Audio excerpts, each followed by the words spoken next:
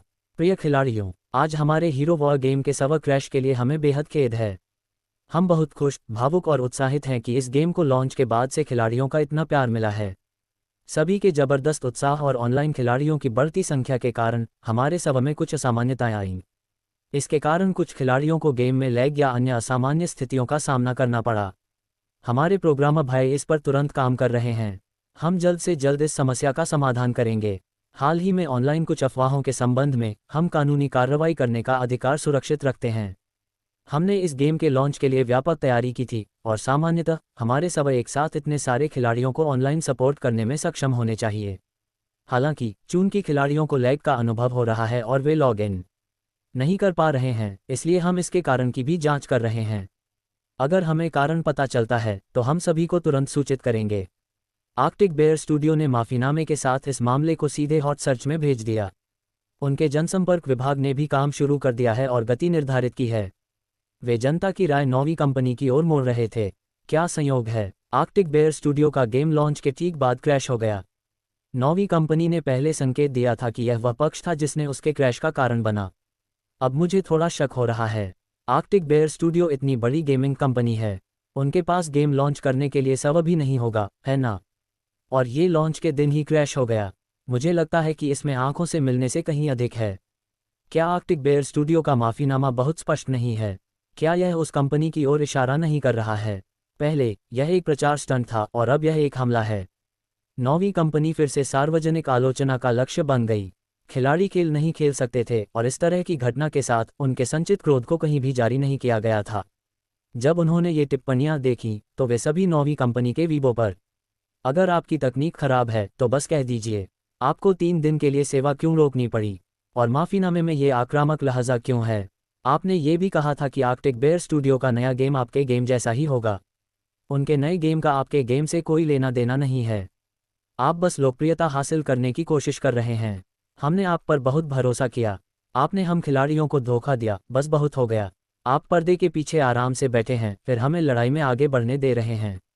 एक इंसान बनिए। उनके माफीनामे को देखो, ये कितना ईमानदार है। फिर अपनी माफ़ी को देखो, आप पहले क्या कह रहे हैं। यदि आपकी अपनी तकनीक खराब है तो किसे दोष देना है? आप भी अफवाहें फैला रहे हैं। मैं इसे और बर्दाश्त नहीं कर सकता। मैं अनफॉलो कर रहा हूँ। आपके घटिया घूस डक गेम की नकल कौन करना चाहेगा? आप पहले भी अफवाहें फैला रहे थे कि उन्होंने आपके गेम की नकल की है।